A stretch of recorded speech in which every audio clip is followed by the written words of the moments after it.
আমি তো কিছুদিন বাড়িতে ছিলাম না, ওইজন্য অর্ডার আমার কিছুদিন বন্ধ ছিল। তো যেদিন বাড়িতে এসেছিলাম এটা ছিল সেদিনকার সন্ধ্যাবেলার অর্ডার, এগ চাউমিন ছিল।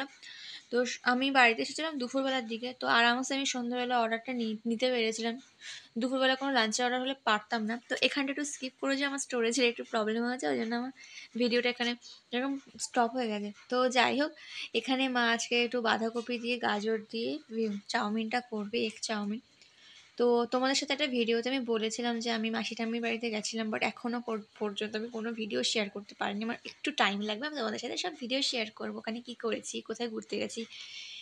তো দেখাবো সব কিছু। কারণ কোথাও গেলে তো আর সেখানে গিয়ে তো আর ভিডিও এডিট করে ছাড়াটা তো হয় না। অনেক দিন পর পর কোথাও গেলে একটু সেখানে তাদের সাথে গল্প করা, ঘুরতে যাওয়া, এগুলো করতে করতে না টাইম স্পেন্ড হয়ে যায়। তো এডিট এখন আমার করা হয়নি ভিডিওগুলো। তো আমি এক এক করে তোমাদের সাথে সব কিছুই শেয়ার করব। তো দেখো, মা তো ভাজা করে নিয়েছে কিছুটা গাজর, ক্যাপসিকাম আর ক্যাপসিকাম বলছি, সরি, বাঁধাকপি, এগুলো দিয়েছিল। আর অল্প করে পেঁয়াজ রসুন দিয়ে নিয়েছিল। তারপরে চাউমিনটা দিয়ে মিক্সড করে নিয়েছিল।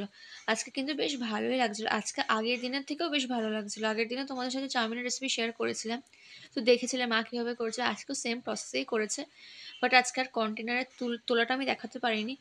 আমার এমনি ভালো লাগছিল না ট্রেন জার্নি করে এসে, তো ওই জন্য একটু শর্টের মধ্যে তোমাদেরকে দেখালাম ভিডিওটা। চাউমিন রেসিপি তোমরা জানোই, তো কেমন লাগলো আজকেরটা জানি।